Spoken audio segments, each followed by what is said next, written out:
like I had people reach out to me with like a $20,000 photography budget. Wow. Who are getting married at this crazy estate, and they're like, they love me. But then as soon as I tell them the price, they're like, oh, you're very low. Like, why?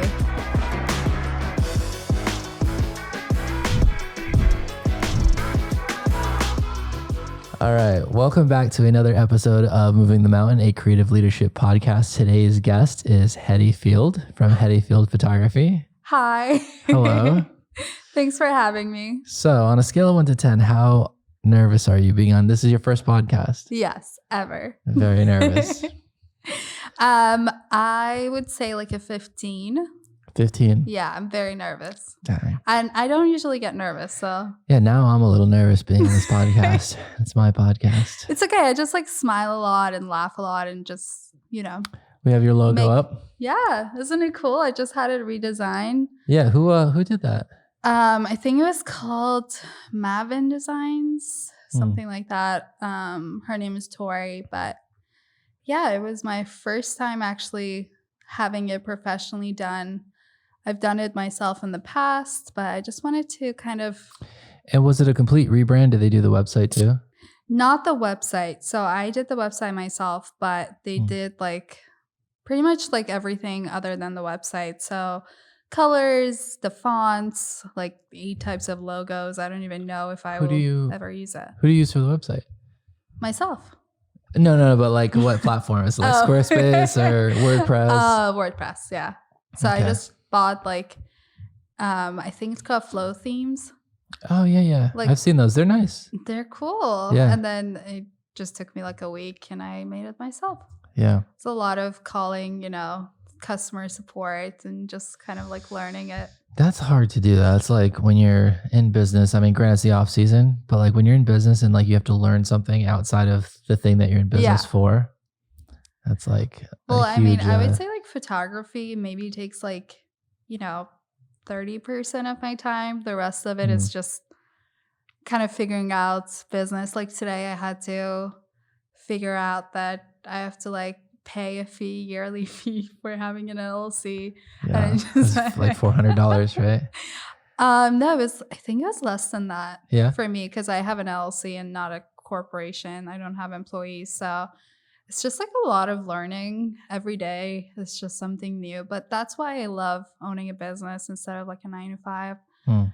Yeah. I have like 9-to-5 experience and every day is just the same. But with a business, it's like a roller coaster. Every day is just exciting. And then Right. you just get to do so many different things. Because you were an accountant before, right? Or had a Yes. background in accounting? Yes, but Yeah. like very, very. I wasn't like a public accountant, so I wasn't doing necessarily taxes. But I was just like an accounting clerk at a, like a company. Oh my God, it was so boring. I literally cried every single day at my job. Yeah. 9 to 5 is brutal. It is. It's just like everything is so tedious and so like has to be by the books. And yeah, it wasn't for me for I sure. think the hardest part about the 9 to 5 for me was just like, no matter what, it's like every day you had to go there, be on time. You're stuck there until, 5:30, whatever it is. And then you're limited to by like how much you can actually make, which is the most challenging part. Yeah. I mean, for me, it's just like I want to do something that I'm really, really passionate about. And I'm so happy that I'm doing that right now. I'm just so excited every day. Every day is just like, I just need to like discover something new, do something new. I have so many projects. I have so many friends in the industry who, we get together and we talk about our crazy ideas that we want to do. But owning a business definitely is a lot of work. You really, really have to be passionate. And it's not about the money necessarily for me. It's just about growing something amazing and kind of be creative and yeah. Well, I will say this, your work is amazing. Thank I you. love your work. It's very beautiful. I remember when you came to me, this is probably 2-3 years ago at this point. But you were just getting into photography, right? It was so paid photography, I would say. So I technically started getting paid like April of 2021. That was like 2 years ago. Before that, since I was in middle school, I've been just like photographing, like hobby wise, just like going out, doing photojournalistic stuff, just like capturing what's happening, bringing my camera to travels and then just, doing it as a hobby and not really getting paid for it. And then one day, one of my friends was like, you can actually like have a career in this, right? And I just couldn't believe it. Mm. Um, but yeah, I just like started emailing, companies, and you were one of the few people who got back to me. We had a meeting in Providence, I and remember I was that, yeah. so excited. Yeah. It's always nervous, like, taking a chance on somebody, right? Yeah. With, like, someone's wedding day. And, we'll usually do it, like, we'll hire, like, someone to, like, second shoot, see how Yeah. they are. But I would say, like, you're a really great example of someone who, kinda understood the vision, right? And it's probably why Yeah. you're so successful now in, your current business, where Mhm. it's like the work was, um, maybe there was, like, a little bit of feedback in the beginning, second shooting to, like, adapt to our style, but then, Mhm. like, once your galleries like started rolling in, you were like leading for us. It was, spot on. Like the shot list is good and like the style like matched up. Um, and so I don't know, like, how did you? Because there's a lot of people that come through that it's just like pulling teeth, like kind of training people, and they just Yeah. kind of don't get it. But you seem to get it like right away. What do you think? Did you study a lot, or I think you're just it's serious about very it? much so talent. Mm, I think has a so I also have second shooters, and I have people who they say they've been wedding photographers for 5 to 7 years, and I just cannot believe it. mm, Once they get, like, the gallery back, I'm just like, "How? How is this possible?" right. I do think there's a portion of it that it's just like, you're born with, like, creative vision, Mm, and you kind of see things in a different way. A great example of that is, I'm training this girl that I met at a wedding, actually, funny enough. She has no background in photography. She has never held a camera before. And, she just had a really great attitude. And I just brought her on. This is probably her fourth wedding that she did with me. And mind you, I'm telling you, she's never photographed anything in her life. So I had a really long background with cameras and I knew a lot about lights when I started, but she has nothing. But her photos are amazing because she mm. has that eye for like what shot she needs to get. And I can tell she's like better than, a lot of my second shooters that I worked with. It's amazing. Yeah, Yeah, I found the same thing where it's just like if someone already kind of has their thing, it's harder to train them. But if you find someone who that's just has a true. good attitude Yeah. and like they kind of come into it, well, I don't really know anything, and they just kind of They like kind of like, absorb thing, yeah, and it's just I feel like it's a lot better, and they're more like yeah, teachable. yeah, But then there's like the technical aspect of that's true. photography, the shutter, ISO, that kind of thing. But then there Yeah. is like that, yeah, the eye, and you have to have Die. an understanding of it. Yeah. It's very much so, I think I really, really I'm very critical of my own work and I've always been. I'm always, looking at Vogue and magazines and kind of like getting inspiration from very, very high-end wedding photographers and photographers in general, creators, just like even like luxury brands. I really like to like look at what their Mm, like newest catalog is, how the photos are coming out. So every single wedding for me is like a challenge. Every mhm, single wedding, I'm just like, it has to be better than the previous wedding that I photographed. It has to be more. It's not just right now for me, it's not just about like photographing a wedding beautifully. It's about telling a story. So I've mm, been kind of like bringing on a lot more elements, like kind of capturing the when you look at a photo, I want you to go there, to be there, to kind of understand how the lighting was, how the guests were seeing it, what the feel of the photo was. So for me, wedding photography is just more than photographing and kind of like photos looking all the same. Kind of each gallery is very unique. mm. And I think that's like how a lot of big name wedding photographers do. Like the top of the top, if you look at their galleries, they're kind of have a similar feel, but each day is very, very unique. Right. And it seems like that's what you're going for, like a more like high-end fine art photography brand. Um, and there is a lure to that, right? There's like a type, I couldn't name really, like I think there's like Jasmine Star is probably the only person I can name in that field, but like there's definitely those high-end photographers where it's they want to do 10, 20 weddings a year, like super high end, charge 10 to 30K, maybe more. And what's so funny? Is it the Jasmine Star reference?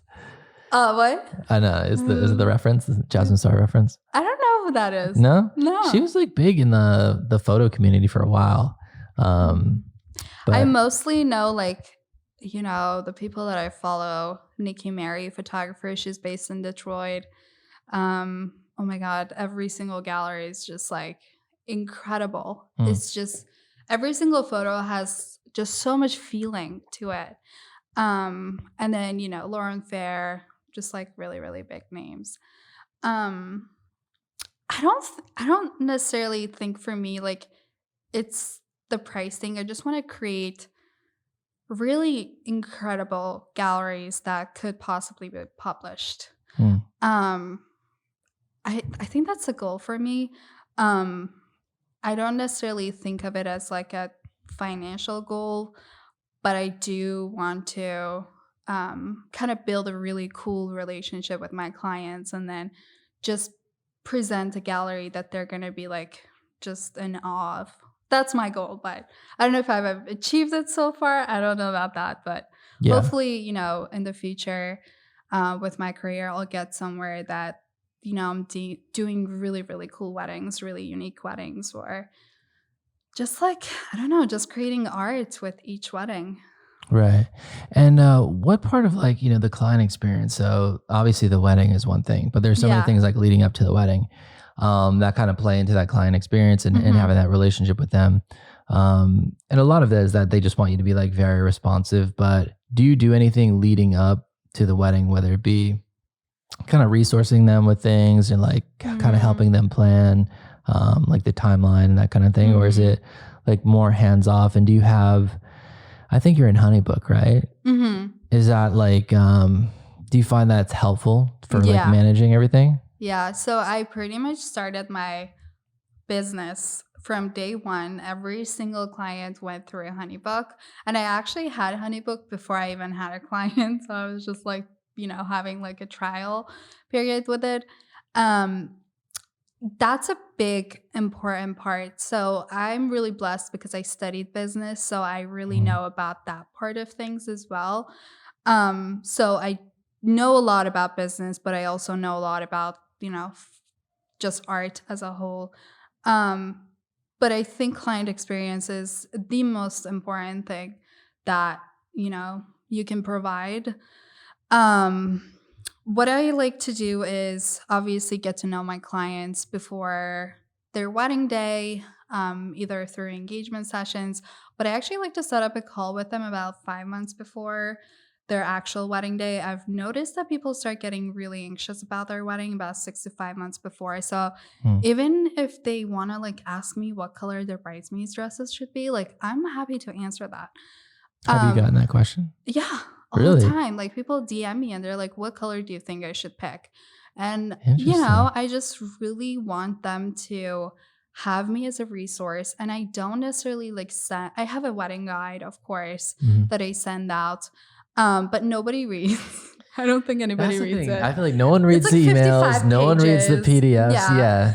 But and then they ask me the same question. So they'll be like, like who do you recommend for like, videographers? And I'm just like, and for me, like client experience is everything. So I treat everyone the way that I want to be treated. So even if it's a repetitive questions, I'm never going to be like, go read that. I'm just going to answer you, be as responsive as possible. But I like to kind of meet up with my clients as many times that it's going to make them feel good. It's a Hmm. very nerve wracking, Process. process. Yeah. And then on the day of also, I'm hoping that we had build a relationship that they can fully trust me. And when I tell them everything is going to be okay, they're going to be like, yes, Hedi says everything's going to be okay. A great example of that, I had a wedding on Sunday. One of my favorite weddings of the year Hmm. poured.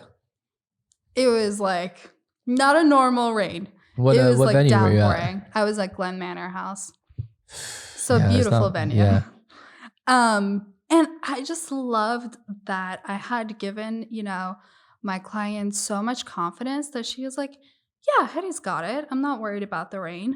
Hetty's got it." And I had it. I was stressed for a hot minute, but but we got it. rain It at a was wedding good. is it's a really challenging thing. Some venues are kind of set up where Yeah. you can make it work. I remember there was one wedding. This is probably a couple years ago. There was like a typhoon, like a literal Oh typhoon god. at Castle Hill, Oh and that's god, just a that's tent. bad. Yeah, Castle Hill is not there's nothing you there's can nowhere to do. go. Yeah. Yeah, so that was tough, but you got to Yeah. make it work. That's the thing. It's just like you can't just be like, well, can't get those photos. Like you actually have to come up with Yeah. something, even when there's nothing. Yeah. It can be And very thankfully it challenging. stopped raining for a brief period of time. And Liz, who's the coordinator at Glen Manor House, I just looked at her and I was like, I need to take them out right now. And she's like, there's like 5 toes. I was like, I beg you. Yeah, And she was like, sure. I took them out and we did like 15 minutes of photo shoot and they were like, I was so happy after that. And I yeah, kind of relaxed. But um again, like my friend and the person that I'm training was there that day and she's just like so incredible. She was like, "You seem stressed. Like, is there anything I can do for you?" And I was just like, "Yep, do this." And it was just so nice to have, like a second shooter assistant there. The couple actually hadn't booked the second shooter, so I just was like, I don't think I can do this alone. So I just brought them on. yeah. I think that's the way to go. Like when you actually find somebody and mentor them and like kind of take them in. Mm, I feel like there's oftentimes like a lot of gratitude and they can learn a lot from you where, some people go to college and they'll spend all this money. Some people go to like creative mm, colleges and make this like huge investment.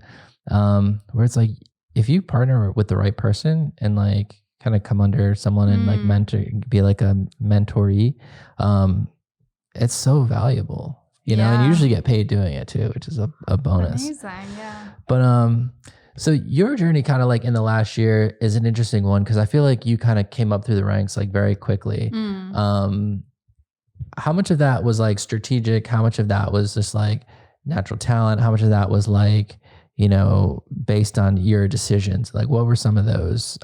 Mm. Was it strategic and like, hey, I'm going to work for XYZ company and Mm. like try to kind of get into different venues and just kind of learn as I go? Mm. Or was it just more just organic? Hey, this kind of just happened. I think very organic. Mm. I definitely had, as I said, I look at every wedding like it's my last wedding. So I put my It's morbid. 150%. Yeah, I know. It's very nihilistic. Yeah. This could be the last one. This could be the last This could be my last podcast.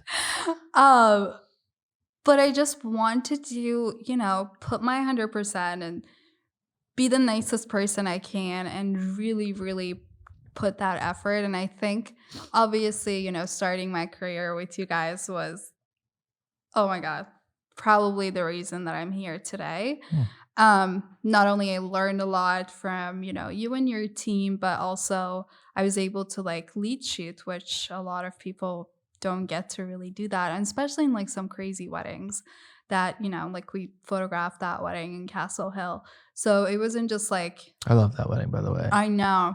Chris and Gentiana. Yeah. Yeah. They're so sweet. They're so sweet. Yeah. So I had just like really, really great opportunities working with you.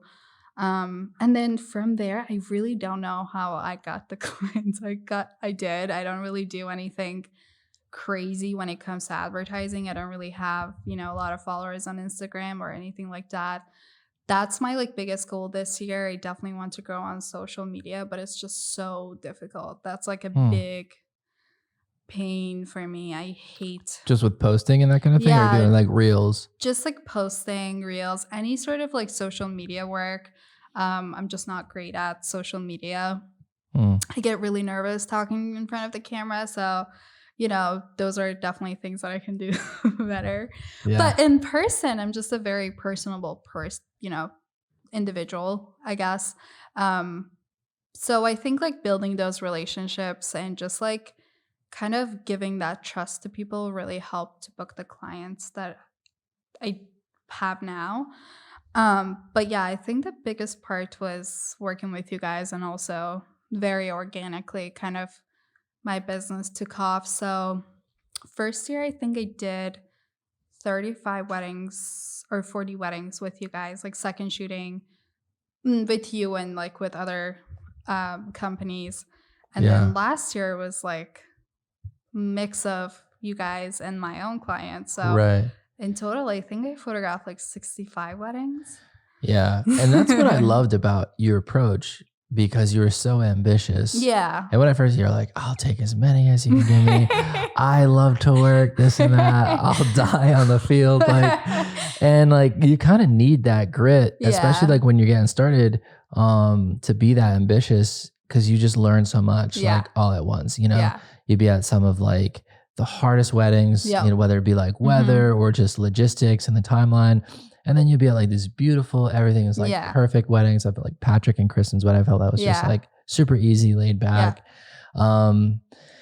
But yeah, you just like went head first into Yeah. it. And, I love that about you where it's just like, oh, she's like a workhorse. Like she's like, she's in it. Yeah. So that's awesome. And it pays off because you're just like, shoot so much, Yeah. you just like learn so much. Yeah, because there are like photographers who are like, yeah, I've been in the industry for 7 years and I have 100 weddings under my belt. And I'm just like, yeah, like 2 I did that last year. 3 years and I'm like 120 weddings. So yeah, I think you really need to be passionate. Yeah. I think that's what it is, because a lot of times my body will give up Mm. and my mind is still going. Yeah. And this, I have so much passion for this industry and for this job that I literally like will not go out and do other fun things in my busy season because I'm worried I'm going to catch a cold or like, Mm.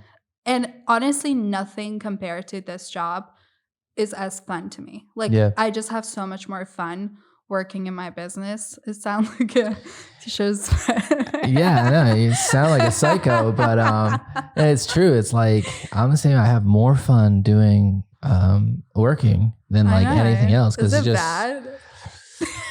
it's just Sorry to all my it's friends. always like challenging. There's always something Yeah. new. It's like it's artistic expression. Plus, there's like a business sense so to it. exciting. It's strategy. Yeah. Um, It's like a puzzle that you always have to kind of fix. and you and can always get solve, it better. and you Yeah. gotta like change things, and every week is different. So as I said, like wedding photography is just more than photographing. It's just Yeah. so much more to it. Yeah, you have to be really passionate about weddings. I do feel like there are some people that say, oh, wedding, oh, you get paid that much. Oh, you can make Mm. that much in this. And it's like they get into it for the wrong reason. And obviously Mhm. it's nice being paid well. Especially it is hard to find like well-paying jobs and sometimes in the creative realm. Yeah. Um but you really have to be passionate about it. Like Yeah. the money only takes you so far. Like And you you actually have to really- really love yeah. like beautiful imagery Yeah. and like the clients Yeah. and You all really that. need to like people because, there are days and there are weddings that I'm meeting 100 people at the same time. Mm. And you're talking to so many people. There's so much happening. I had a wedding a few months ago and there was like at least like 30 people talking to me at the same time. And if you're a type of person that cannot manage that type of stress, weddings are going to be hell. And you can be, a lot of times I'm an introvert. I can appear as an extrovert and I think like I'm half, but there are, times when I'm at home, I really don't want to see anyone. Like I don't say hi to my neighbors.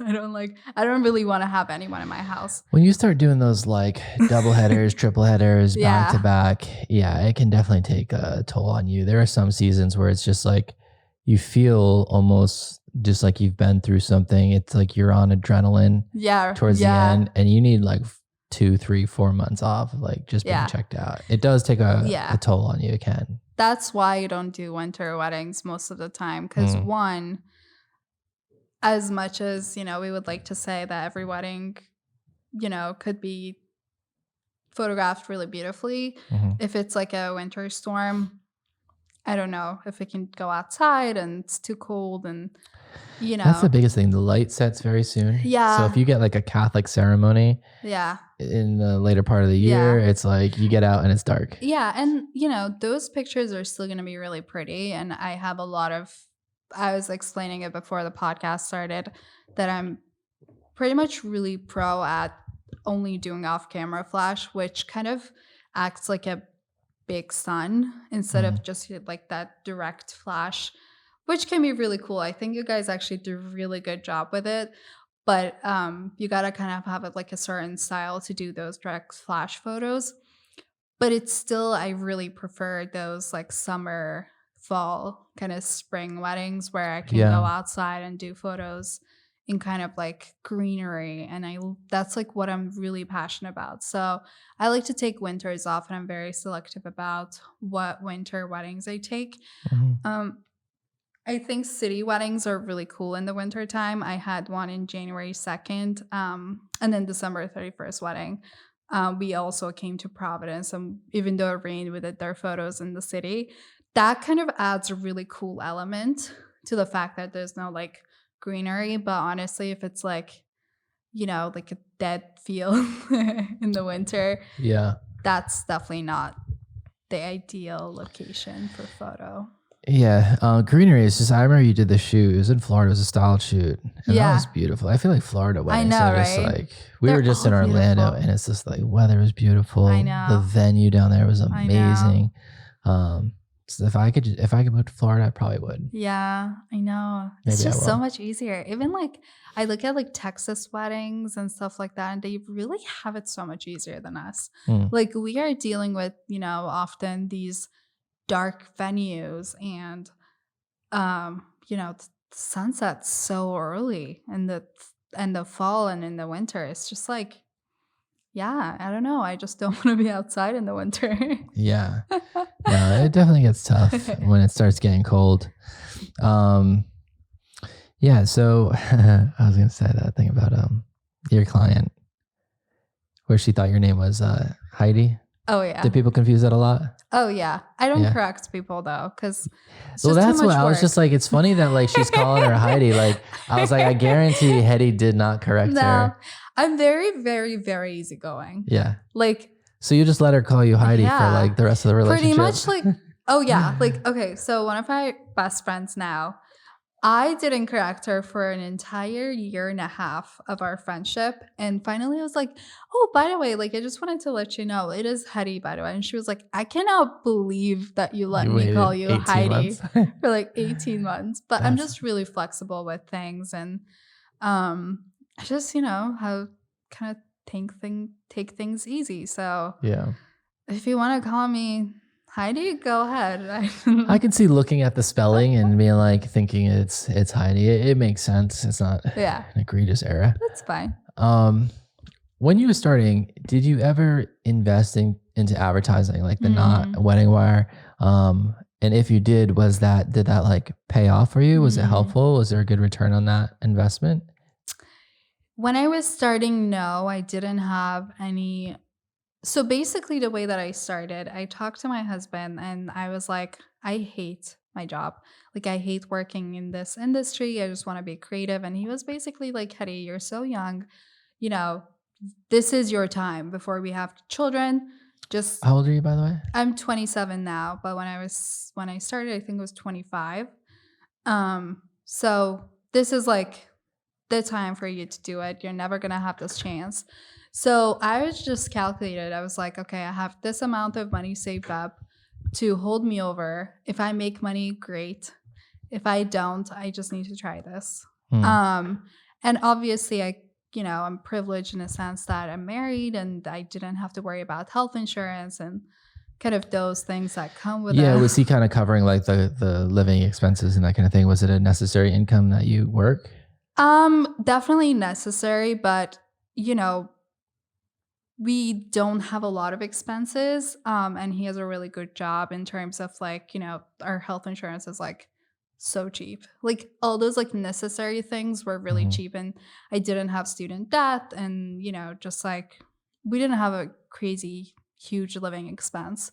I've always been really, really mindful of since I was like 18 of my credit and finances. I studied finance, so obviously I was really, really passionate about that Mm. those type of things like personal finance. So it was very calculated, but it wasn't like, you know, like if I didn't work, we could live on forever.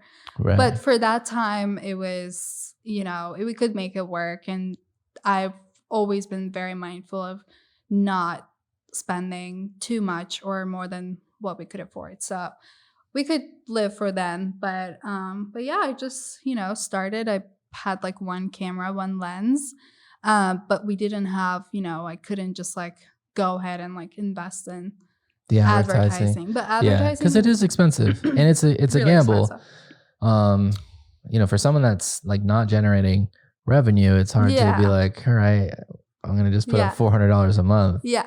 for advertising. That doesn't make sense. And oh my god, I started, with like I think like $50 for like a mini session, something like that. Mm. And that for me was amazing because, it's I can make money from something that I'm passionate. That's just insane. And then of course, working for you guys was really, really nice. And then the year after kind of things started taking off. Actually, that's a lie. So when I Let's backtrack. started in April or Mhm. May was my technically my first shoot, I booked a wedding that month. And it was from the style shoot that I did like a few months Okay. before.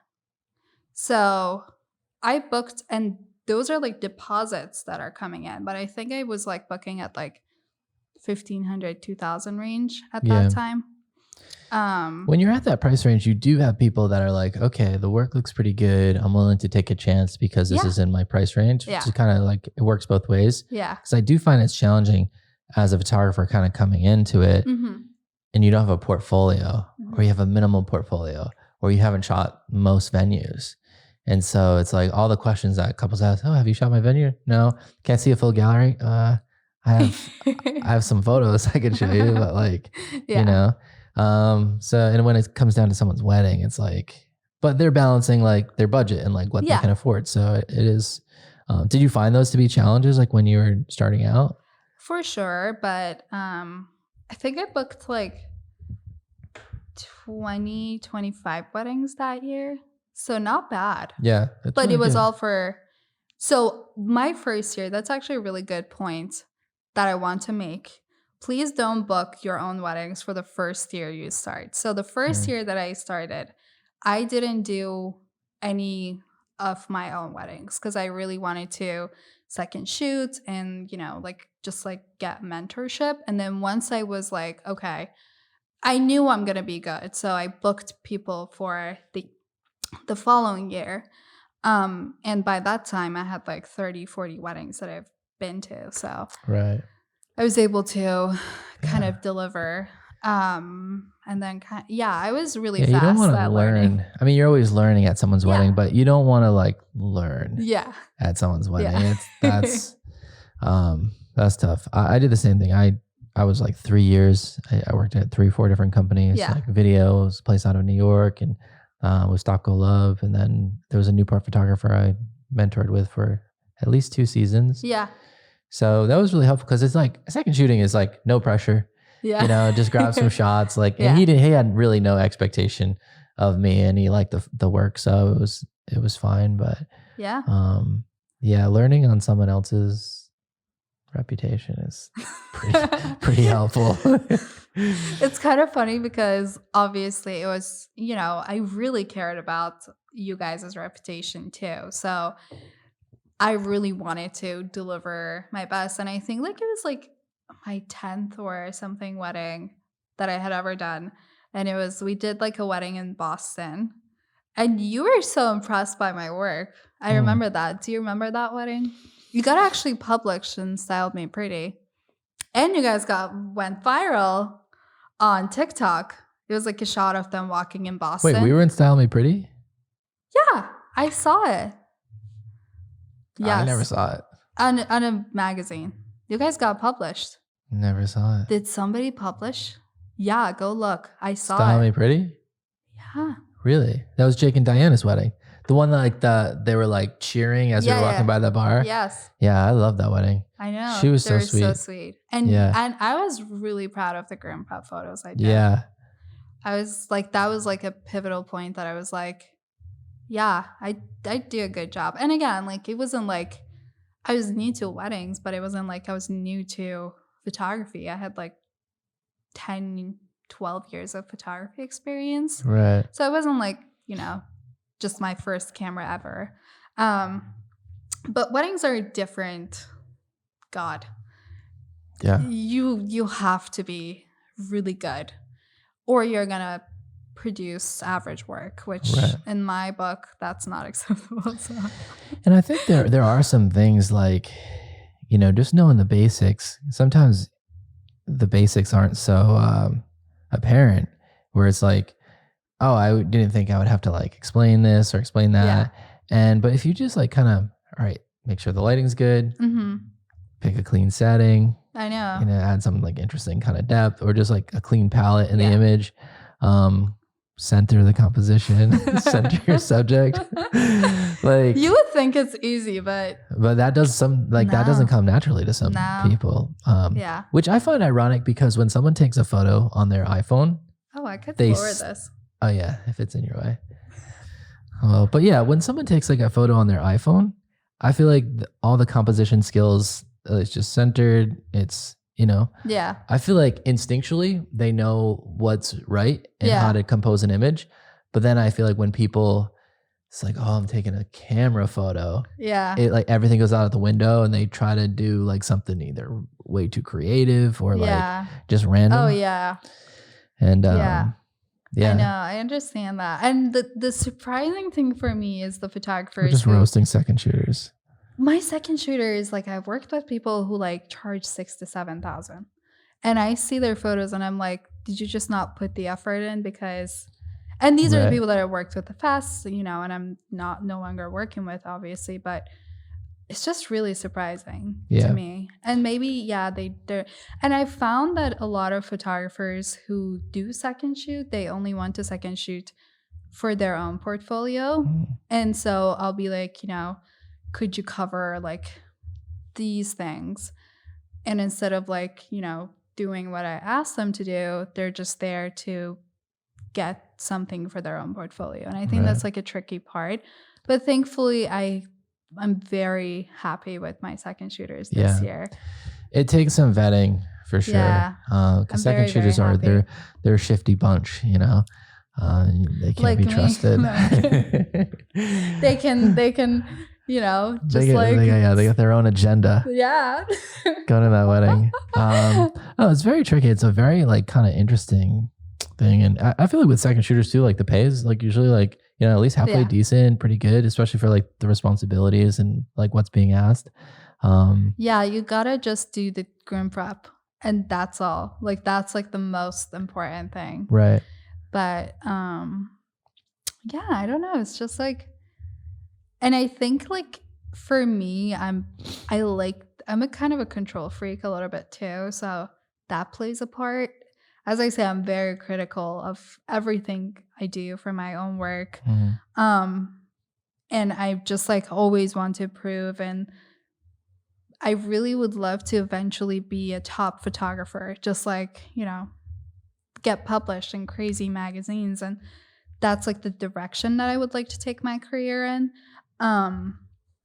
So I don't know, maybe I'm just too critical and I'm just comparing, our works to people in Vogue. You kind of need to be, you have to have a standard. But I think what we're talking about like happens in, every spectrum of the wedding industry, at least for like, photo and video, because I guess my mindset and approach is like everything's kind of an opportunity too. It's like when I was going out, it's like, oh, I have this opportunity. Like I learned this or this. Oh, I'm shooting at this venue this time, right? And so it's like everything was exciting.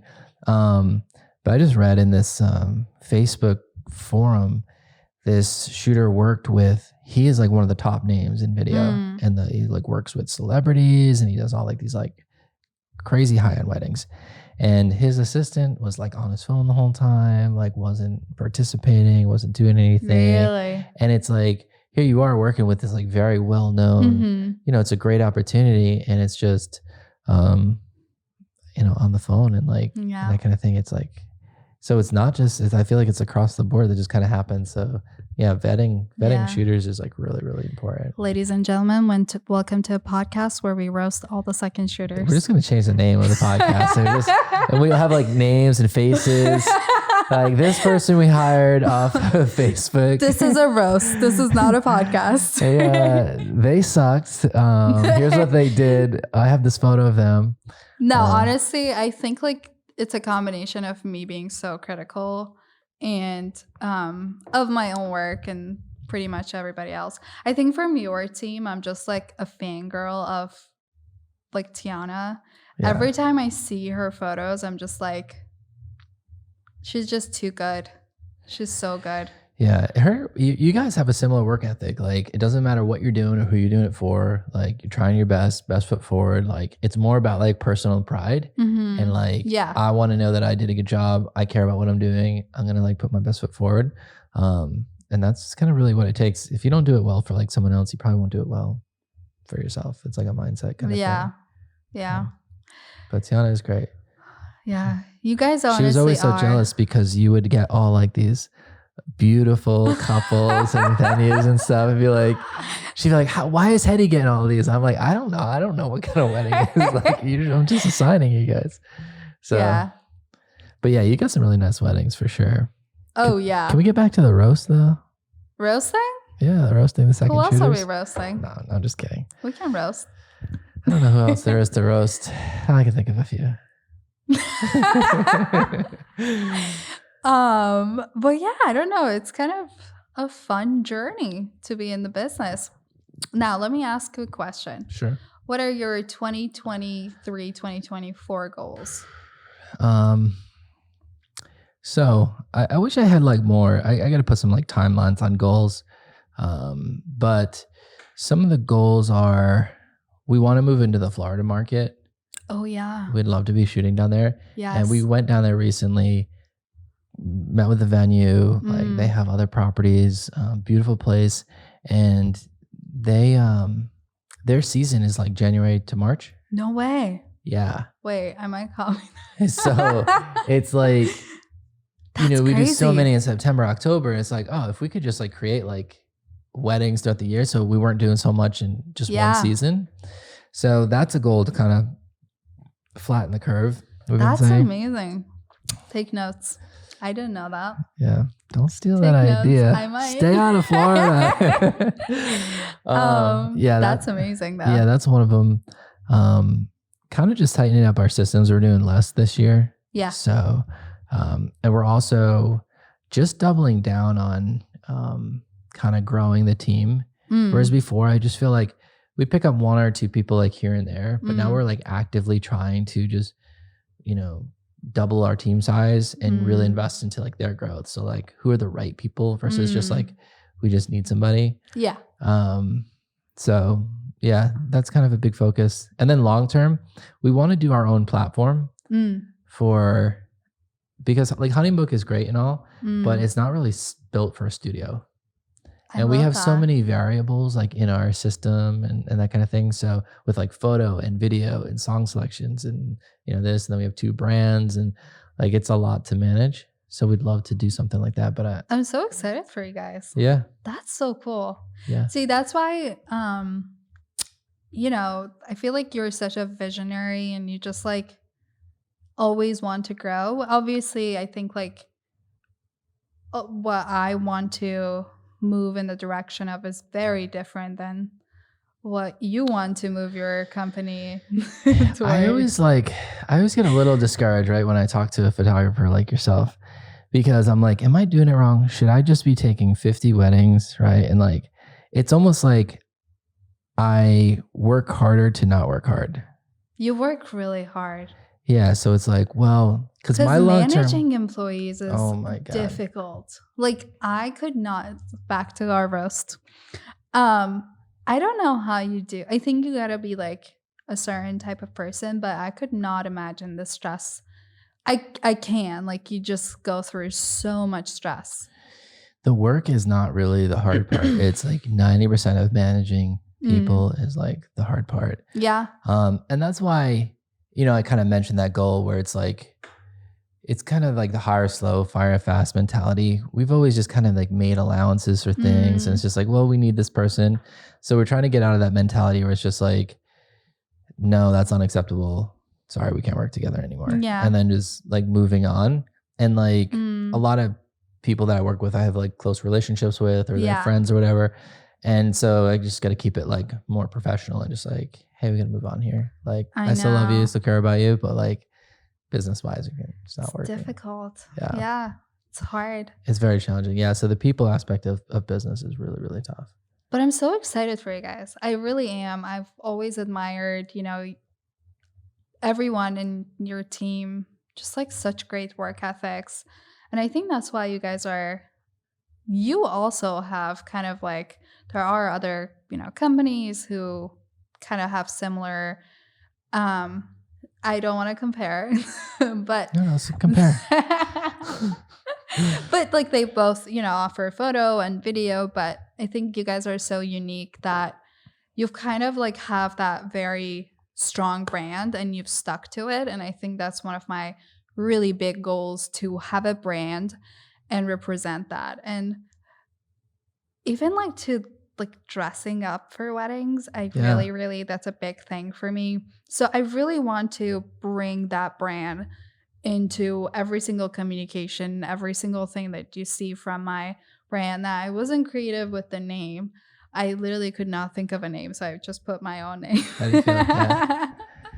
um, but I really want my name and me to be the brand. Right. Um, and like I'm really inspired by you guys because your brand is very like consistent.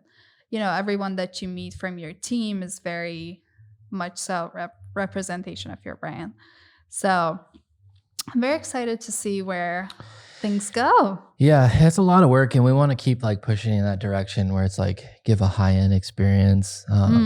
And you're right, like even down to the outfits, it's like we're trying to double down on that. Yeah. It's like when you go into a Louis Vuitton store, Yeah, like everyone's dressed right? in black, and like it feels so high end, and Yeah. it's just the way everything. It's just like I want people to feel like that way Yeah. about our brand, and down to like how we email people. Mhm.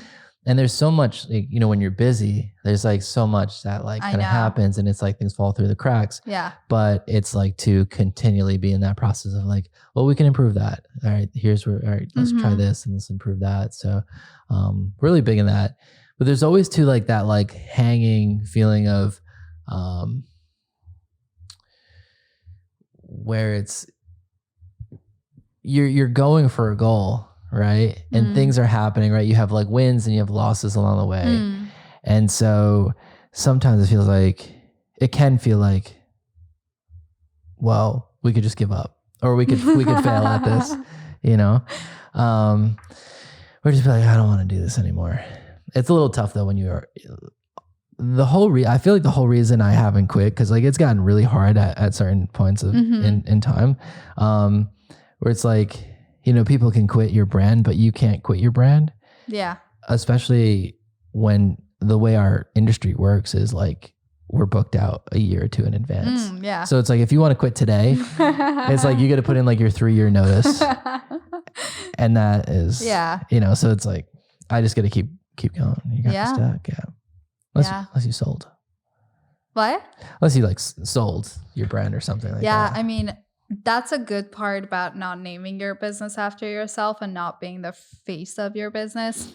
I can never sell my business because I'm the talent, I'm the owner, I'm pretty much everything in my business. I do everything myself.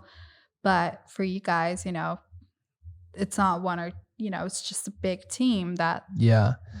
Well, that's why like I'm kind of envious of that direction, because when you're that like high end brand, right, you can charge better prices. You can afford like a better client experience because you be more Mm, intentional with each person, um, and you could probably make just as much, right, to a certain level of scale. You could like make individually or not as a company? Because no. as a Mm, well, say you did 50 weddings at 10 grand a wedding, right? You could make that's in fairy 500,000. tale. I don't think No, this is totally doable. I don't think so. Because No, if you're charging $10,000, you have to give a $10,000 experience. And mhm, you cannot do that with 50 50 weddings. people. Yes. Yeah, So I that's think the true. maximum is 25 weddings. I would say 10 to 15,000 if you're charging that amount. You, you don't book more than 25, Yeah, I would yeah. say. 25, even 25 can be a lot. Like my Very good first year doing salary. 25. Yeah, yeah. With like, I'm not saying that amount of money is definitely not, especially in this day and economy, Uh, this recession. Someone just said they're like $200,000 is a middle class or something like that. Well, people need to check their spending. I think that I goes think that's back huge. to, Yeah, no, I love shopping. Don't get me wrong. I love, I'm very pro shopping. pro shopping, pro supporting the economy, as someone might say. Yeah, it's true. I like to, spend money and just like have fun things. But at the same time, I feel like a lot of Americans, um, we have a really big spending problem and a big debt Yeah, problem our and country's in all of debt. I that. said everyone's like 60 or 80% of the country's living paycheck to paycheck, and then I Yeah. think So X amount of I people on feel credit like card if you debt. can't live off of 200,000, unless you have kids, like multiple kids, I think you gotta like, wait, this is super controversial. Maybe, maybe I'm gonna get roasted for this, but you might be living in a big house. You might need to downgrade some stuff. I don't Yeah. know. I'm 27. I don't have a lot of life Well, experience, so don't take my word for it. also like I don't know. At least the housing market in Rhode Island is really crazy right now. So, Really? oh yeah, I just saw it was a place in like Oakland Beach, $500,000, like this little shack. Where's Oakland Oakland Beach, Beach? you wouldn't want to live there. Really? Yeah, no. Maybe I'm like super wrong about stuff. I haven't read, a lot of like any information about the economy. So funny enough, I don't read the news, another controversial point like thing. But I really, really, when it's like busy season, I cannot add any more stress. Mm, So I really, really don't read finance or any sort of news. And I used to really be informed, but not informed anymore. So I couldn't tell you how much yeah. anything cost. Well, I'll go on Twitter or whatever, and it can I be don't like kind of dark. No, I It's a haven't lot of been. pessimistic views. No, I have no idea what's going on in the world. Probably better off. I just Yeah. live in my wedding bubble. And I Yeah. just focus on my weddings, Everything's but good. but I am Everything's really intentional $10,000. with like making sure my costs are low. So Yeah. like big costs, like a car, can I buy a nicer car? Yes, but I love my Mazda 3, which Sean is not a fan of because it's really gets a little bit messy in there. Oh yeah. Yeah, she does not keep that car clean. No. My brother has that car. Yeah, it's a great car. Yeah, So people have say you it is good. ever listened to Graham Stephan? No. No, you have not. Mm-mm. Graham Stephan. Mm-mm. He's like a YouTuber. Never heard of him. Oh my God, you would love him. He's so big, like one of the biggest names in personal finance. But I kind of like the Dave Ramsey Oh, maybe I approach, have. Graham Stephan Yeah, approach, yeah. where like you just, live within your means and you don't spend on crazy things and Mhm. just like don't go in debt for crazy cars or, Right. And I honestly, like once you have kids though, that's definitely what changes the game because Yeah. kids are expensive. But for now, Yeah. Yeah, no, it's important. You're Gen Z, right? I was born in 96, so you tell me. I think I have I'm no idea. 97 is Gen Z. And then It's millennial, right? Yeah, I don't want to be associated with With Gen Z. Wait, you don't want to be associated with millennial? Yeah, I love Gen Z. I definitely have the attention span of a Gen Z. Yeah. For sure, yeah. Gen Z's tough. They're great. They're okay. No, they're great. They're okay. They have their moments. No, no, I can't say I do like them. Yeah, we'll just move on. I'm on TikTok. See, that's how you know. You're on Twitter. I'm on TikTok. I'm on TikTok. Yeah. Yeah. Yeah. I like TikTok. But yeah, back to like the whole business thing, like kind of having a name brand versus like a personal brand. And you're right. That is one of the benefits. Like you can sell like a company, right? So it's like we could scale to X, and valuation is kind of tough. Like if I were to like sell the business, what is it really worth? It's the brand, it's the reputation, it's the portfolio, which is really extensive. And then it's all the connections that we have with vendors, and then the assets too, like all the cameras and gear and lighting and stuff, that kind of thing. But if you can bring it to scale, then I feel like it's valuable, but it's really hard to get there. It's like really challenging. So I think that's what I mean. Like I work harder to not work hard, where it's like you're working hard, right? Doing 50 weddings. It's very hard. You're kind of managing everything, sales, editing, shooting. And we're managing 250, but I'm managing all the people and the process and the systems of 250. And that is, that's its own, animal. It may be harder, right? So it's like, maybe there's a break even. It's like, I could work yours less. Is harder. I think it is harder. Yeah. And like, so it's like, oh, okay, instead of doing 250, I'll just do the 50 that I was trying to get out of doing and just charge a little more, a premium. Be like, hey, we're not going to do 250, 300. We'll do 50 at this higher price point. And I'm working less hard, but still hard. Yeah. But here's the one caveat is with that, you can never get out. Unless you start other businesses. Yeah. Which I want to do. So it's like with that, it's like. But I don't want to get out. Right. But but I guess the change I had in perspective of your this income was, is like my income is limited because I can never, sell the company for X amount of money and retire. I mean, you could probably at some point, like if you trained up somebody, you could sell maybe. But yeah, it's not going to be like this, like, it's not really like a how you would describe a business.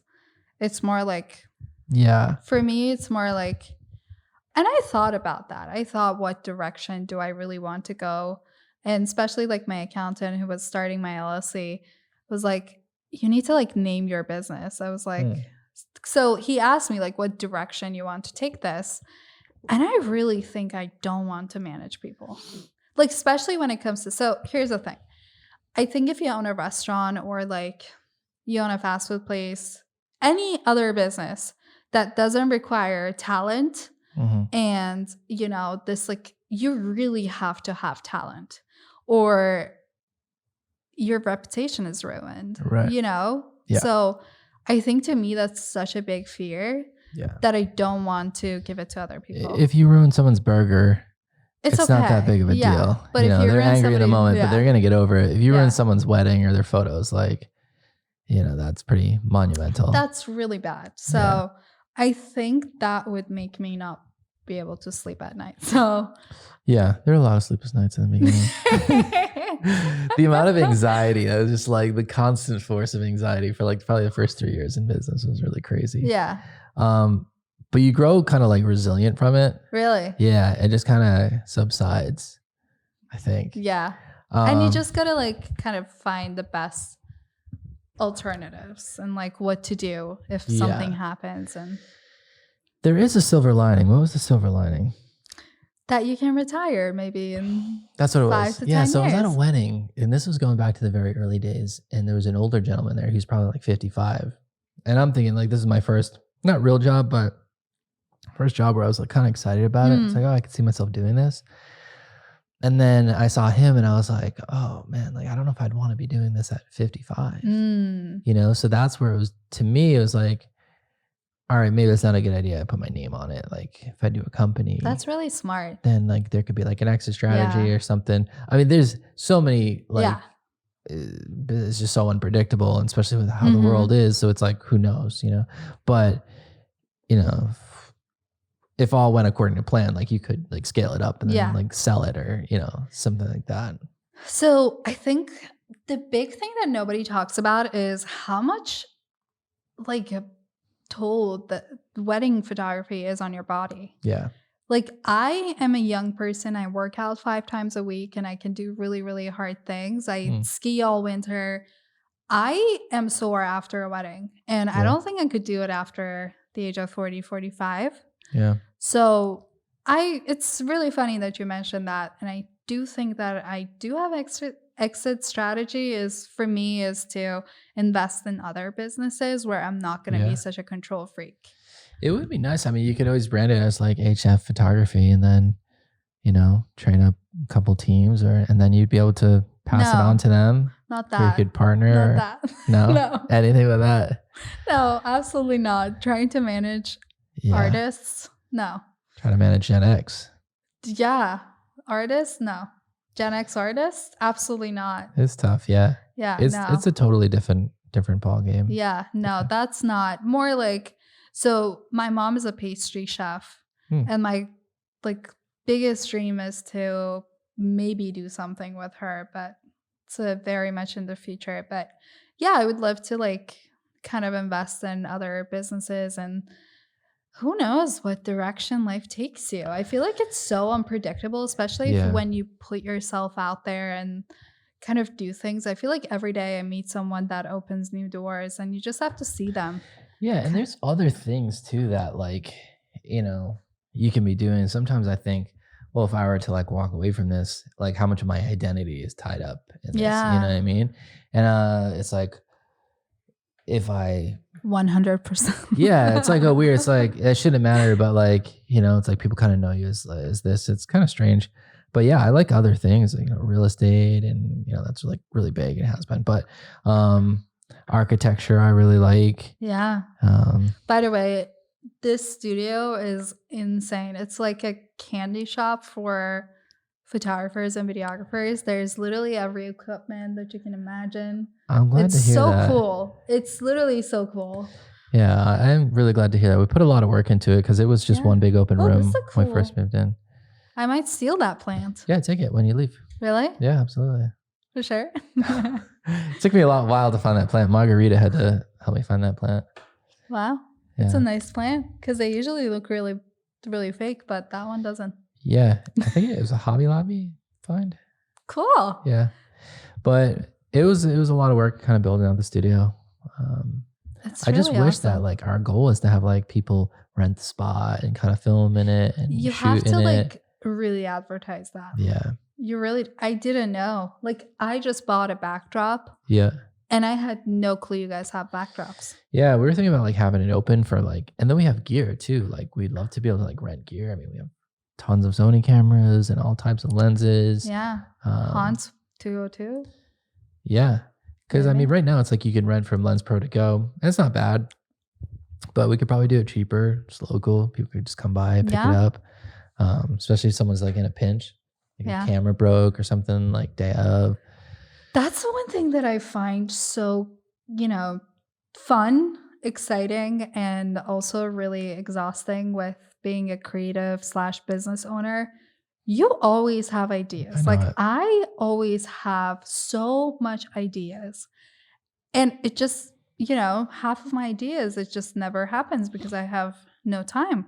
Right. Or I just probably can't manage my time properly, but Yeah, a little I both. work all day. I like Yeah. last night I was working till, midnight. I was just like updating my pricing guide and kind of going through everything cuz you can't really give things to other people. Now It's hard. Yeah.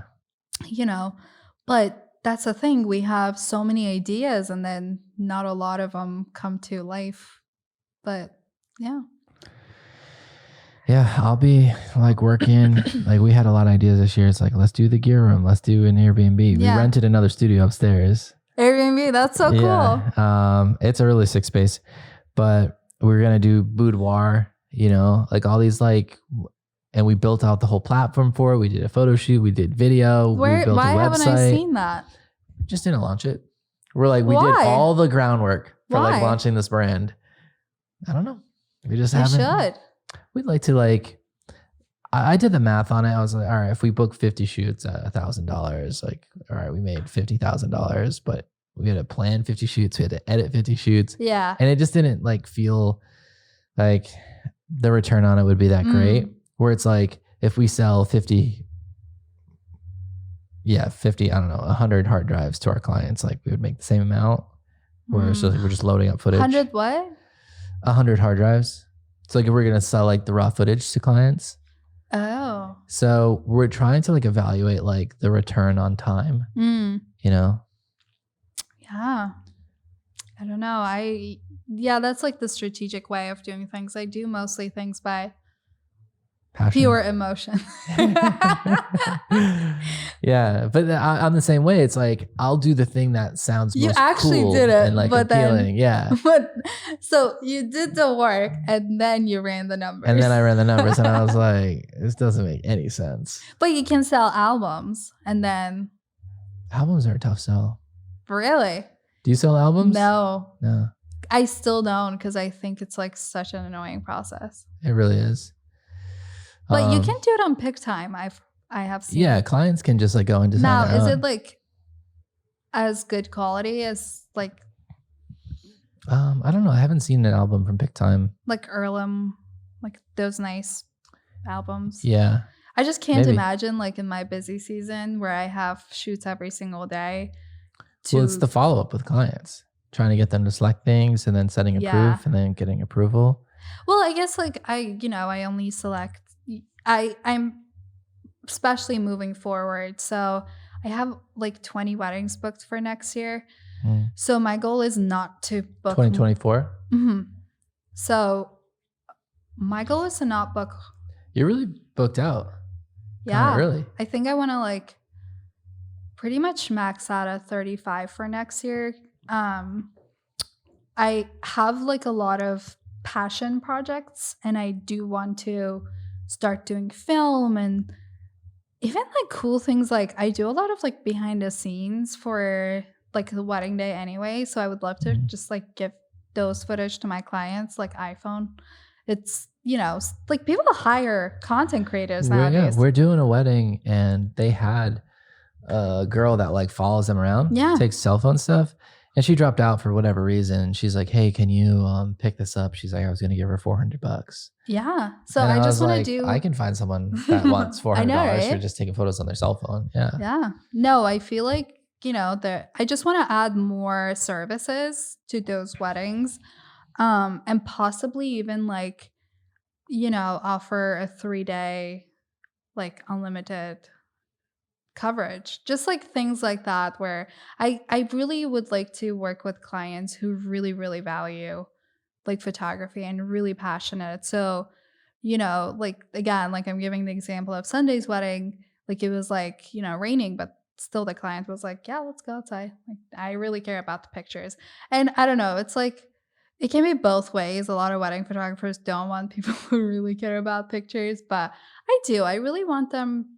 I really want each gallery to be my best work. So yeah, I don't think if I book, even 50 next year, it's going to be, who knows? Honestly, I was supposed to max myself at 35 this year and I booked 45. So it's not too bad. No, but I did max it out. I'm booked. Yeah.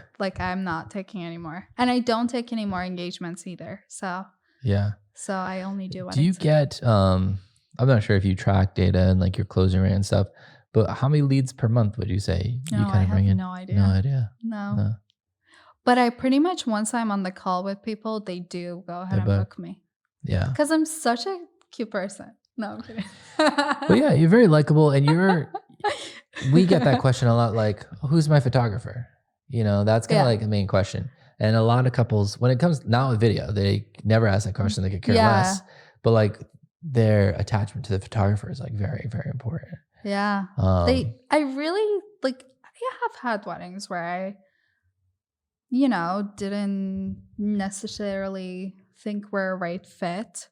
I think it's really important to be the right fit with your photographer just because yeah, they're going to be there with you all day. all day. Yeah, And, I don't know, it's just really important. But I think you guys have a really good way of kind of understanding who your clients are and kind of matching those with the style that they're looking for. And I feel like overall your lead photographers are all amazing. So yeah, I don't think you guys have that issue of it's not like George Street where right. it's like it's random. It's Back to the not roast. random. Here we are, the roast hour. The roast. Yeah, but there are wedding houses like that, and they do provide a service, and it's just very like affordable Yeah, to clients with like a lower budget, where it's like, oh, we found these photographers. They're just playing like the middleman, yeah, you know. yeah. They're just staffing the Yeah. event. And honestly, I think like you can really get good photographers who charge less. They just have full-time jobs. So Right. I think that's the biggest difference between a full-time wedding photographer and a person with and I really have seen photographers who have great work, not necessarily in the fine art photography, but mostly like moody photographers. Because it's a little bit easier to be Am I roasting you right now? Not moody like you. No, I didn't feel roasted. I was No, I I think was just thinking like, the editor is gonna find that one clip where it's like Hedi roast George Street photography, and it's a reel that goes viral. no, but I think like from my experience, fine art photographers charge more. I think that's Yeah, true, no, they do, right? especially like with the film. Yeah, I because it mean, costs a lot. yeah, it does. It's expensive. You Yeah, overlook that cost. yeah. But I remember it was probably like 10 years ago. I was with Jacob Brooks, who was like a famous film Mm, photographer. And I didn't know it. He was just a super nice guy. And I was doing film mhm. for another company. And um, he was very encouraging. I was doing a shot like early on in the day. He's like, oh, that looks sick, man. Like, yeah, it's really good. And like, little did I know he's like a famous film photographer. Yeah, But he was charging 10K a wedding. And that was yeah. 10 years ago. It's really, really expensive to, develop and all of that. But also, it just, it's not everybody can be a fine art photographer. You really have to have the skill and the talent and just like it takes a lot of practice. Practice. Yeah. So you do have to kind of charge accordingly, I think, Right. and because you are limiting how many weddings you can take in a year, you also have to have, pay bills. And And you're kind of paying for the photographer's like exclusivity. You're like mhm, paying to like them to like reserve their energy. mhm. You probably Yeah, don't want a photographer that's doing 100 weddings, It's like, yeah, especially if it's later, especially if it's September. yeah. Like, I know, I feel like right? that'd be like really challenging. A Yeah. person's just gonna be dead, Yeah, probably. I think 100 weddings, I don't know how you would do that. I think at my most, last year I did. And like last year was a different year because it was post pandemic. And I honestly think I got into the industry at the best time because there was shortage of wedding photographers. Yeah, So, big time. so I really got in at a good time. There's a very high demand. Yeah, I'm very happy about that. But yeah, I'm very proud of my work at this moment. I think finally I'm at a point where I'm really, really think where I can publish my work and I can submit, my weddings to Yeah, you said that a few times. places. Are you not published? Have you I've not never done? submitted. Really? Yeah, I've never submitted my work to any magazines. Hmm. But I think I'm gonna finally do it You this year. should. Yeah. Yeah. And I'm getting into film, so there's like a few weddings that I have really, really amazing opportunities, honestly, this year. Crazy venues, people who are really passionate about like photos and stuff like that. So, like one of my clients they're doing a post wedding shoot. They really Mm. wanted that like editorial kind of like Como, Italy look. So they're like renting a boat the day after the wedding and we're just going to do like a sunset like sailboat shoot Mhm. with the florals and like the gown, and it's crazy. Yeah. So I just think like film would be really, really beautiful with that, like especially with like a really Yeah. bright day like that. So I really want to get like creative this year. And I'm finally at a point with my galleries that I really think they do tell a story. I can show you like my most recent one, and I'm just like so proud of it. Um, and I've really, you know, invested a lot in gear and, experimenting different things and courses. So, yeah, I think I'm Yeah. gonna. This year is a very crazy year for me. It's like you know, it's, it's like I really need to use this year to show that, like my work is great. Yeah. So, Well, it is. hopefully. Yeah. No. And I mean, everything can always be refined, but some of the galleries that you did last year are like my favorite. Like I use them Yeah. for like examples a lot and I that did kind of some thing. So crazy weddings last year with you guys yeah, too. like John and Amanda I thought was really good. Like Yeah. Chandler, Pat and Kristen. Like Oh, the that venue was a wasn't. crazy wedding. So did you submit it for publishing? We wanted to, but I don't know how to do that. I gotta figure that out. Yeah. So I think you have to like tell like their story. Obviously ask them and make Yeah. sure everybody gives, permission and stuff like that. But that was a beautiful wedding. Yeah. It was a crazy wedding. Yeah, That was last year really I guess nice. I had a lot of crazy Yeah, weddings Kristen too. Gentiana's, I remember quite vividly. She was a hoot. And then Patrick and Kristen, they were just a fun couple and Mhm. very chill. That's what I liked about that. And I Yeah. like the outdoor space of that venue. Where was that It's really venue? beautiful.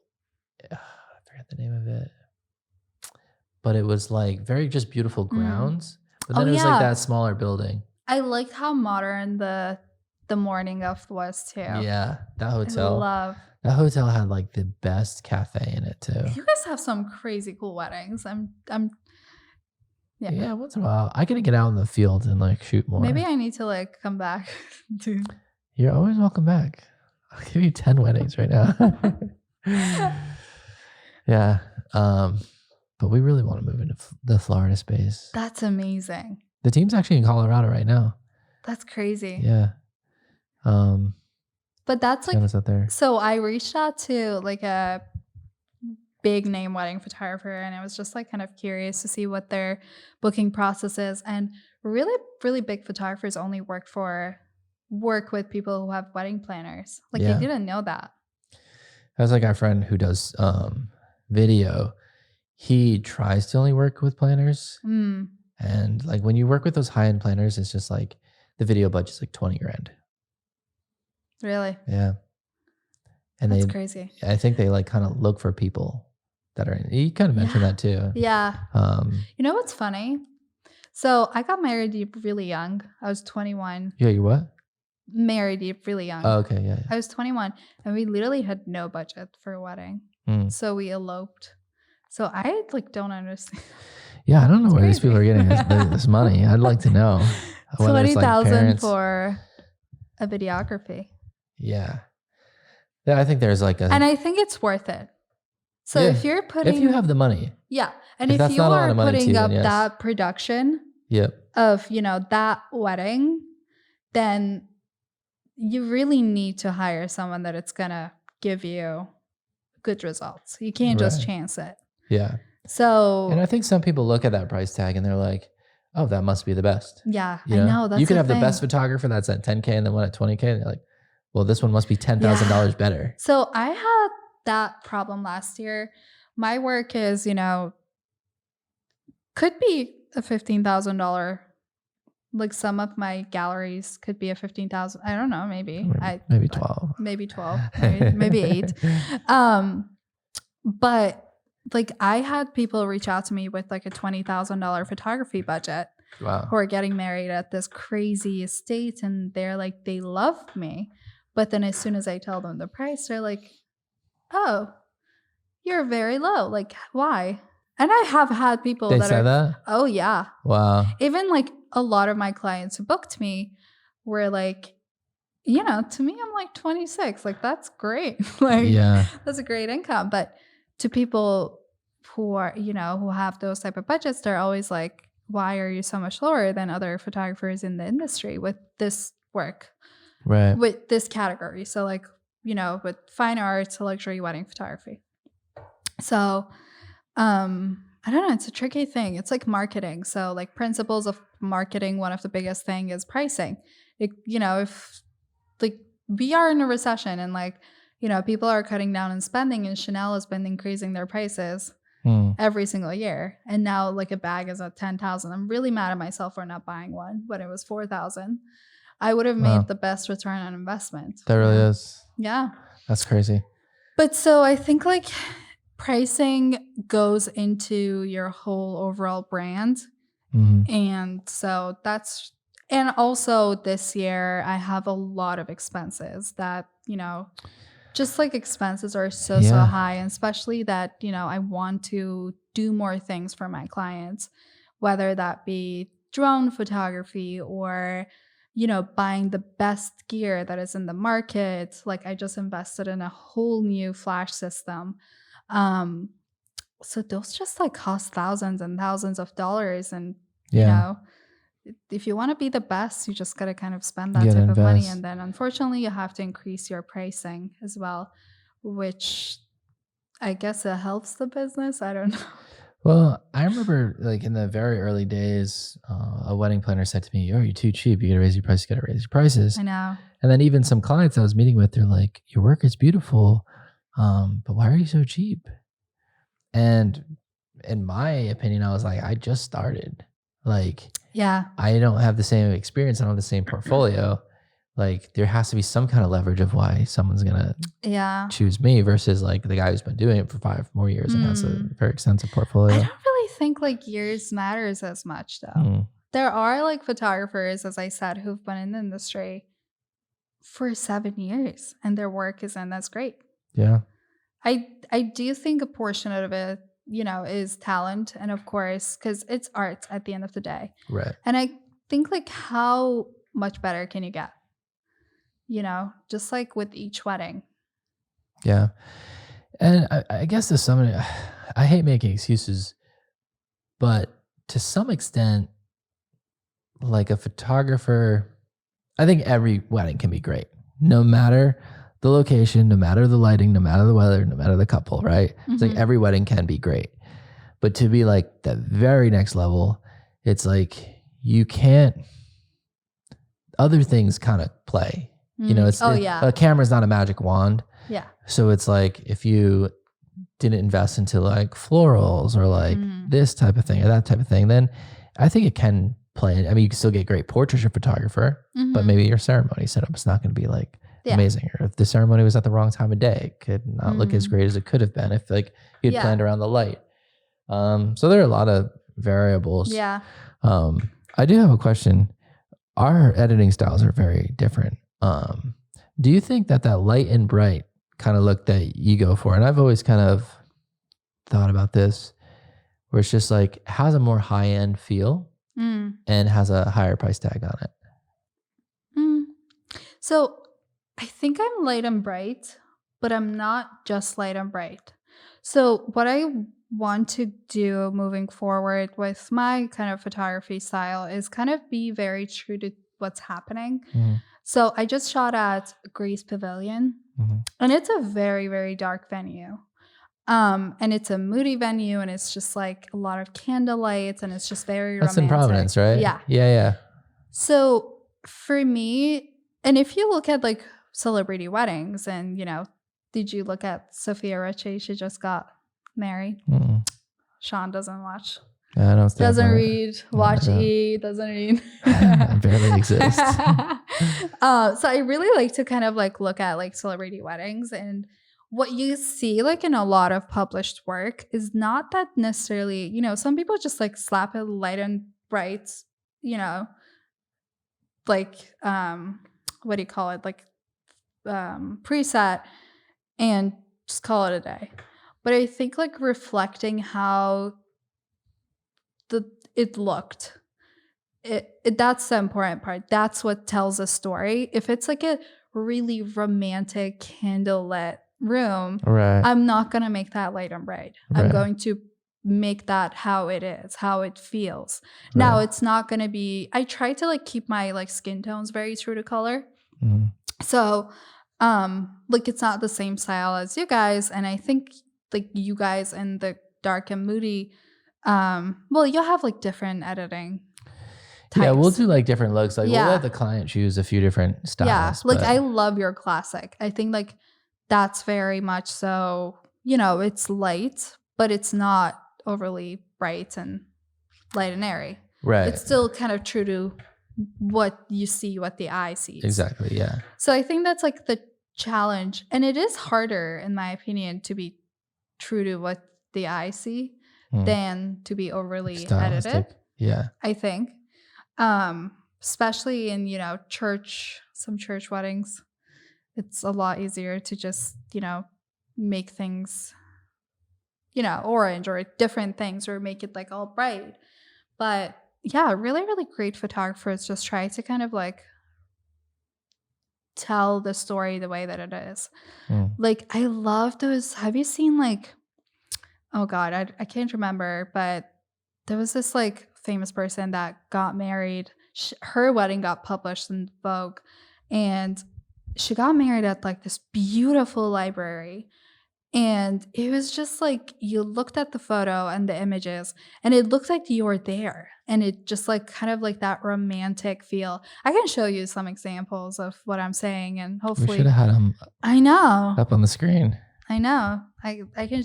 So actually, a cool thing that I learned, and I don't know if this is like an educational podcast for photographers. I think it is, right? I think so. Yeah. I don't know if anyone's watching it yet, but I think so. I'm having fun.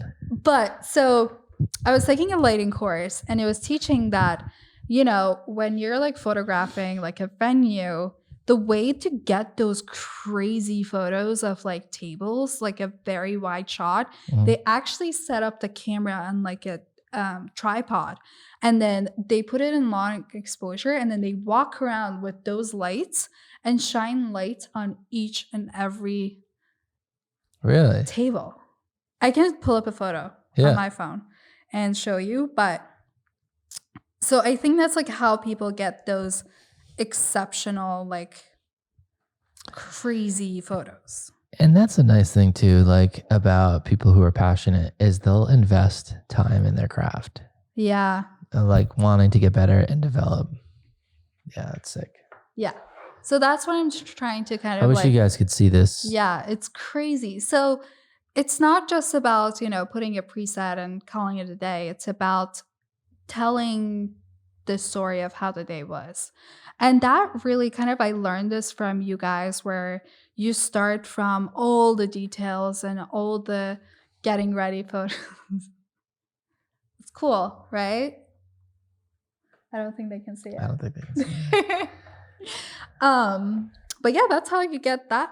So you see, like, it's darker in some parts and it's like kind of brighter in the others. And the way to do that is just like crazy lighting tricks. Yeah. So you learned that from us with oh no, so storytelling was from you guys. And also, that clean look to your galleries was definitely something that I learned from you guys. And that was really, really, I feel like that's a big thing. I feel like a lot of wedding photographers kind of approach a wedding in like a more photojournalistic way. Yeah. Where it's like, oh, this is happening versus like an editorial style where it's like, we're moving this around. Yeah. Has to be like a very simple setting and very like the light the has textures, to be right. The light has to be right. Yeah. Well, it goes back to, being a perfectionist. Like every single photo has to stand alone on its own. Right. And I'm not just taking photos of this event. I'm creating art. Right. That could be published and you could be like, oh yeah, this is cool. This could be a celebrity wedding. Right. And that's like my goal with every wedding that I have. Kind of. Yeah.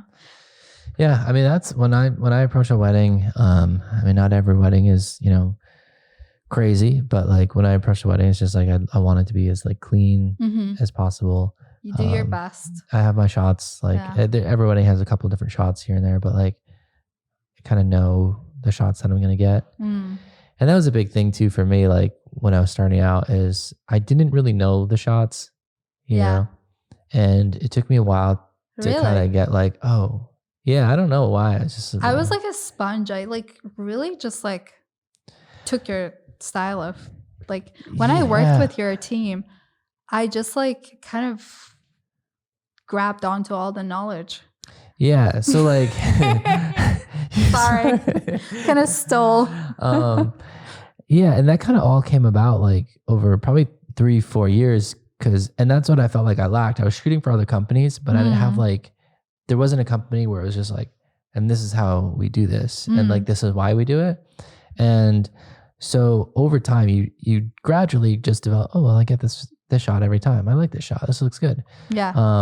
Oh, I have this challenge. I could shoot it like this. I can make this adjustment. And so it's like over the course of doing 150 weddings, you kind of boil it down to like, okay, I get no matter what, I always get these shots, and this is how I Yeah. get them, and this is Yep. the order I get them in. Yeah. And it started allowing us to like walk into weddings with like, at least for me, because sometimes I'd be stressed. I want to know like what I'm walking into, what the bride's gonna be like, what the weather's gonna be like. Yeah. And so having that like shot list or just like that understanding of like, I know what I'm gonna shoot, I know exactly when I'm gonna shoot it, I know how Mm. I'm gonna shoot it, allowed me to like go to weddings like, okay, no matter what happens today, like I already know exactly everything I'm gonna do and like how I'm gonna Mm. handle it. And I don't know if that was just kind of like how to manage stress, Yeah. you know? It's like, No, and then you do it subconsciously. yeah, I think I still to this day, I do want to move more towards that, not like your average photojournalistic, but kind of get more candidates, I mm, think. Um, but I still have like a very rigid shot list in my head. yeah, You get the full flat lay details, every single detail. And then for the bright shots, you have your X, Y, and Z that you have to get. And then yeah. the rest is just like the cherry on top, Even that you with know? like the kind of styling things on the mat, and like that was something I've seen photographers just like kind of set it up and take like one photo with like a Really? wide shot. And like to me, it's just like, well, you get the wide shot, but you didn't get the medium shot. You get the Oh tight my shot, God. and then everything on the mat is its own subject. So you got to get the wide, medium, tight of everything that's there.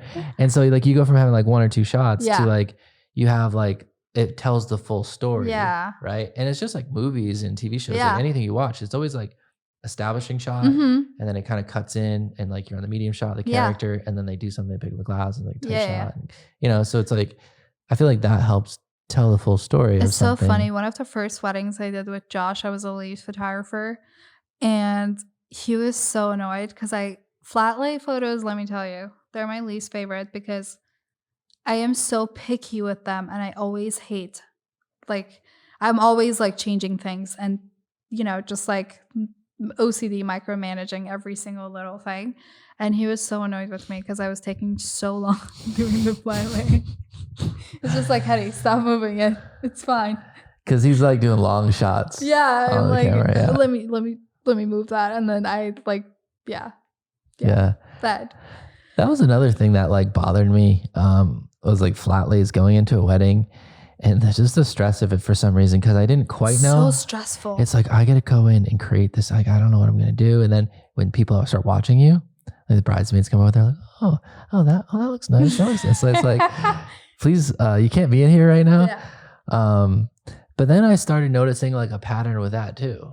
And I was like, yeah, I always do this and I always do that. And like, yeah, so now that was just like the shot list where it's like, oh, I go into a wedding and I know exactly how I'm going to build out the flat lay. So mm, I don't have to stress about it, because I'm just going to follow like my process for it. And yeah, so it allows me to like go into weddings and just like not have like a burden, mm. which is a little bit better. Than having a burden. So I think like for me, I really compare like, and I really shouldn't compare because there are invitation suits that are so So extravagant, elaborate, yeah. and like the one that the I forgot their names, but the one at the Chandler, Yeah, they're John and Amanda. so beautiful, such a beautiful. And then there are weddings who's more minimalistic, and those are like I would say like majority of the weddings that I've have photographed. It's very minimalistic, Yeah. and those ones are I just always want to like create something that's like crazy. So I think I just stress myself out.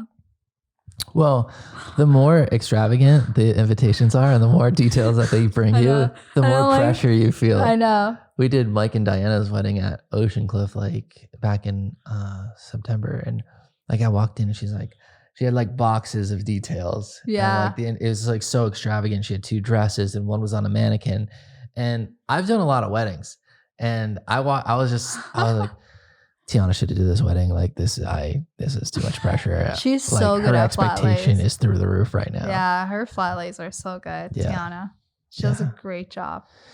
And it is an art. And I remember in the early days, like seeing like people doing film, kind of doing the flat lays, and it's just it was like one of those things in the beginning. It was like intimidating, but Yeah. I just like developed some kind of process with it, so I wouldn't.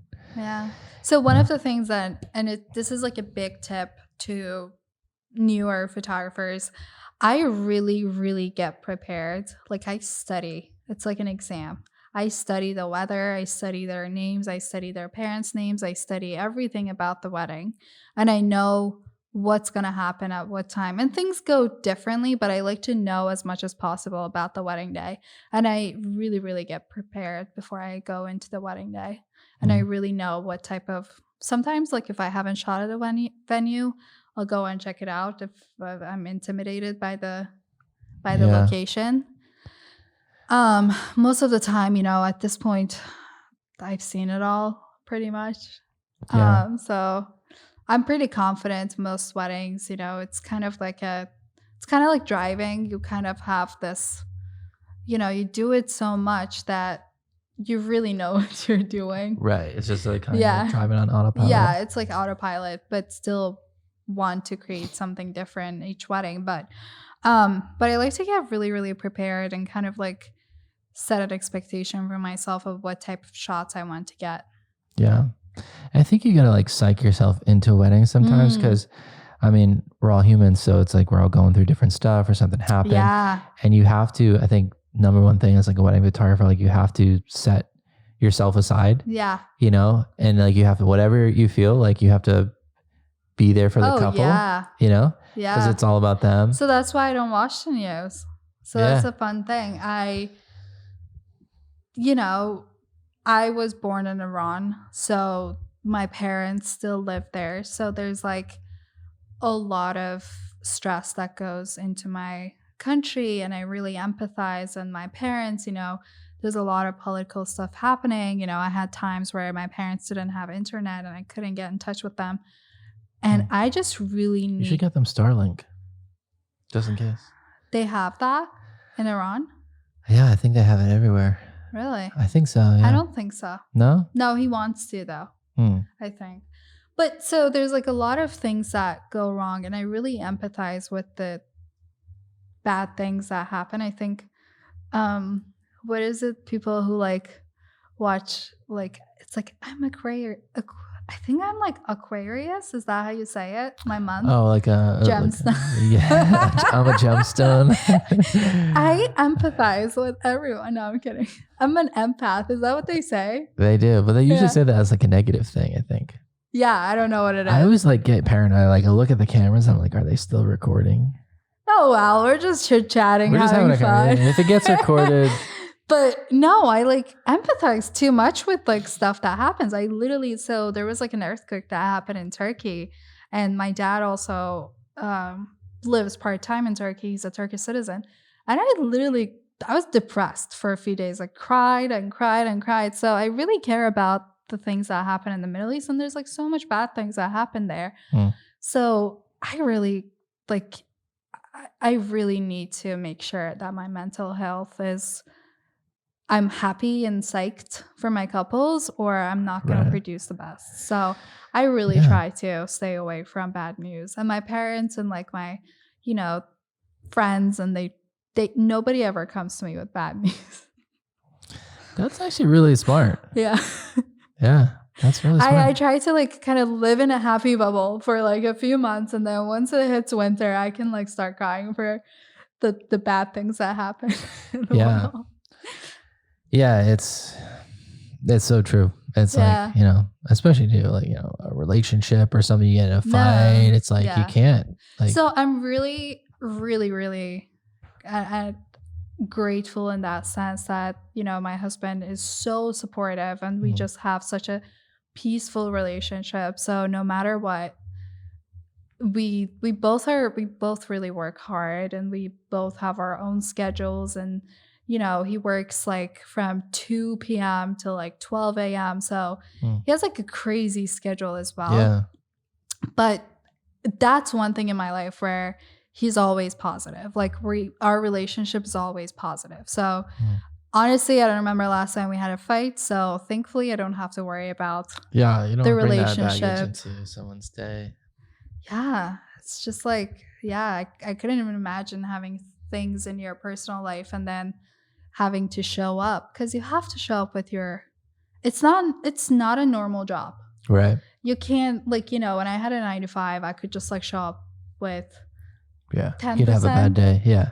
just like, just go with the motions. But on a wedding day, I know some people doing 10%. on wedding days, No, just in general. oh, We're going back to the roast. That's what I was trying to yeah, get back to the let's do roast. it. Let's do it. All right, what are the other things that you want to know before? I don't know Before how we sign long. off. Yeah, we've been before- kind of going a while, so Person will have to cut this down. And Oh my God, post. it's 8 o'clock. Yeah. We started what, 6? This can't be a 2-hour podcast. Should we wrap it up? I think They learned so. enough. They know enough. Anything? I don't think we taught anything. I think Anyone it's else just you want to like, slander before we sign off here? mhm. Any local photographers? Let's roast Sean. Yeah, that's fine. You can Sean roast me. Edward Brown. Yeah. What's one thing I could do better? Your name? Oh, Better name? No. I thought you said, what's one thing I can. No, I'm kidding. Okay, so what can you do better? Don't wear white to weddings. Yeah. Have I worn white to a Mhm. wedding? No way. White pants. Gentiana and Castle Hill. Oh, You can cut this part out. yeah. No. We'll keep it in there. It's good. What's Yeah. 5 things I can do better? 5 things? Yeah. 5 And you can things roast could me. do better. I'll cry later. Oh, I mean, I love your photos, so it's like I can't really critique your photos. I think you're killing it. New brand looks good. That reminds me actually of like a styling plate. One of our styling plates that we have. Something you do better. I often don't see, I don't know if you do post on social media, but I feel like you don't. I haven't really seen much, Yeah, I'm really bad with that. So And I yet you're actually booking a just lot of hired clients, so- someone to Really? do TikTok. Only TikTok. So we'll see. I want to be, so I don't want to educate. Like, I feel like there's like a lot of educational material out there Yeah. for brides and for photographers. I really just want to be myself and kind of film myself, but like my day and myself, my life. Because I have a kind of an interesting life, Yeah. for like a random person in Rhode Island. I'm always doing things. So I feel like it'll be fun. I love watching those type of TikToks of just regular people. So do they film it for you? You film it and then you send No, it to them I'm to going to edit? film it. So I Yeah. haven't started yet, but I'm going to film it and then just send it. Then she's going to edit it, post it, That's cool. do that. I would love to do something like that, but I don't. That's a lot to film. Yeah. So you got to film all day Yeah. because you got to but I spend so much time on TikTok. Yeah. But social media, I'm so bad at. Like, oh my God, the idea of just like sitting down and planning my feed, nightmare. Do you use any softwares to kind of help Well, with that? Facebook has like a planner, A planner, which is really yeah. great. Oh, Yeah, actually. it's good. Oh yeah, Facebook's own planner is so much better than other planning Really? tools. So I use Canva to kind of like see what my, feed is gonna look like, and then I use Facebook to schedule it. But often what happens is I'll like plan my feed and then I forget about it because Well, we use And then later, and yeah. we'll schedule like 3 months out at a time. Mm. And so between last night and today, I scheduled 60 posts, and then I'll use ChatGPT. Well, you guys have so much portfolio. Yeah. So, So you could if you post like twice a week, you could literally post like I know. a couple times a week, and you could schedule out the whole year in really just a couple hours. Well, I want to like show off my most recent wedding, We can right? pepper those in. Oh, true. That's true. Yeah. But then what if like my feet doesn't look? If it throws it off, it's all Yeah. askew. So it's like, it's tricky. See, it's like but yeah, I use ChatGPT to answer some of my emails. Yeah, I've been doing like that hard lately. conversations. Yeah. I'm It just is like, helpful. answer this email and then I'll just personalize it. Tweak it. Best tool. What's nice about ChatGPT too is like you can prompt it and it will give you the output. Yeah. And then if there's something you don't like, be like, well, change that. it more like this. Make it a little more informal. Yeah. You know, and then it'll just like update it in a new way. So good. Oh my God. I cannot even. It's been a crazy help. I wrote like I'm really bad at writing, obviously, because English is not my first language. It's my fifth. Nor is so it her it's second. like down. Oh, it's your fifth language? Yes, down in the. How many languages do you know? 5. 5 languages. Yes. So English, Ausari. Very random languages. Turkish. I actually thought I lost Turkish, but I went to Turkey to visit my family like a few weeks ago. Huh. And it came back. And I discovered that I speak better Turkish than my dad who lives there. So Turkish, Azeri, Farsi, which is the national language of Iran, where I was born. And then a little bit of Arabic, just so I can read it and kind of understand a few things. But I took it in like school. And then English. Jeez. So 5. That's crazy. Yeah. I have. Good for you. I have passion. For certain things, I have passion. And then I don't have. I wanted to learn other languages and I just couldn't. Yeah. We did Spanish in 7th grade. Then I tried to do French in 9th grade, I think. You got to be talented. I get a 6 in French. Out of 100? Yeah. Yeah. It was really you got to have like the brain for it. Like, not a lot. Like my dad doesn't have it. So, yeah, like he only speaks like barely 2 languages. I mean, it's still pretty good. I mean, we have to because I was born where what my parents speak are different language than my national language in the country. So you got to think in Europe and other countries, there's just so much different languages that like people don't speak the same language in the country. There's like 20 different languages in one country. Yeah. So that's the difference. But well, not to wrap abruptly here, but cameras are dying and we've been going kind of long, 8:01. Yeah. But thank you for tuning in to another episode of Moving the Mountain, a creative leadership podcast. Which camera do we look at? You can look at this one. Yeah. Thank you to our guest, Hedi Field from Hedi Field Photography. Check her out at hedifieldphotography.com and follow her on Instagram, Hedi Field Photography. Follow me on Instagram. Follow me on TikTok too. Yes. Hedi Field Photography. All right. Does that it? Smiling at the camera last shot.